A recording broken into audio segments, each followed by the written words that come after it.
मंत्री तुलसी सिलावट से सवाल पूछने वाली छात्रा पहुंची राज्य महिला आयोग। राज्य महिला आयोग से की शिकायत, एफआईआर में आरोपियों के खिलाफ आईटी एक्ट की धाराएं बढ़ाने की मांग। इंदौर पुलिस पर भी लगाया प्रताड़ित करने का आरोप। सोशल मीडिया पर छात्रा पर की गई थी अभद्र टिप्पणियां। इंदौर की लसूड़िया थाना पुलिस ने मामूली धाराओं के तहत किया है प्रकरण दर्ज। वहीं भोपाल के लोलपार पर नगर निगम द्वारा कार्रवाई की गई, जिसमें वहां के ठेलों को उठाया गया, जिस वजह से 2 ठेले वाले टॉवर पर जा चढ़े। पुलिस को काफी मशक्कत करनी पड़ रही है। क्षेत्रीय थाना के प्रभारी मौके पर पहुंचे हैं और पार्षद शबिस्ता जकी भी पहुंच गई हैं। पुलिस और पार्षद के बीच में जमकर बहस भी हुई। बेसिकली जैसा कि आप सभी लोगों ने देखा और सभी को ये चीज़ संज्ञान में है कि मैंने कितना स्ट्रगल करना पड़ा मुझे वहाँ पे भी एफआईआर करने के लिए। इंदौर में बेसिकली मुझे रोज़ भटकना पड़ रहा था, 2-3 दिन लगातार भटकी, उसके बाद में एफआईआर हुआ है। और एफआईआर भी जो हुआ वो भी सिर्फ धारा 509 के तहत हुआ, जो कि बहुत एक मामूली धारा है। और बेसिकली सारा प्रकरण जो था वो आईटी का था, मतलब सोशल मीडिया के थ्रू था, तो आईटी की तो कोई भी एक भी धारा नहीं लगी उस चीज़ पे।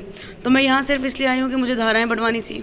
प्लस दूसरी बात ये कि जब मैंने वहाँ पे बात की वहीं पे थाने में कि आप मेरी धारा तो सिर्फ एक सिंपल सी धारा है, ये तो इवन यहाँ पे थाना भी नहीं आना पड़ेगा और उसके अलावा ही सॉल्व हो जाएगी अगर फ़ोन पे माफ़ी मांग लेगा तो उन्होंने मुझे बोला कि अरे अभी तो जो है वो है, नहीं तो आप मतलब हम जैसे तैसे करके आपके लिए एफआईआर लिख रहे हैं, आप इसके आगे भी कुछ मत सोचिए, हम आगे कार्रवाई होगी तो कभी सोचेंगे।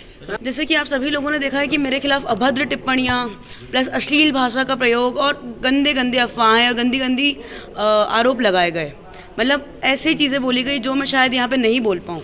फिर भी जो ऐसे कहीं बार गर्ल, कहीं कॉल गर्ल, इवन कितने तो बहुत गंदी गंदी चीज़ें बोली गई, तो मैं उनका तो उल्लेख भी नहीं कर सकती यहाँ पे। लेकिन बहुत अभद्र भाषा मेरे खिलाफ इस्तेमाल की गई, बहुत ज़्यादा।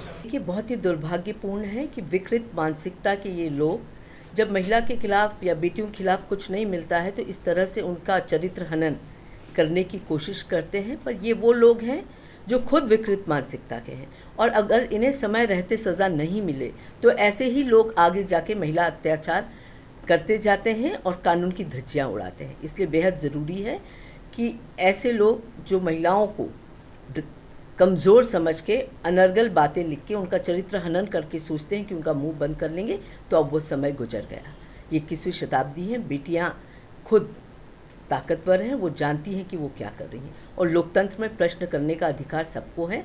मंत्री से प्रश्न करने पर इस तरह का व्यवहार उनके गुर्गों द्वारा बर्दाश्त नहीं किया जाएगा। और सोशल मीडिया में जो कुछ उन्होंने उनके चरित्र हनन करने में जो ओछी बातें लिखी हैं, तो उसके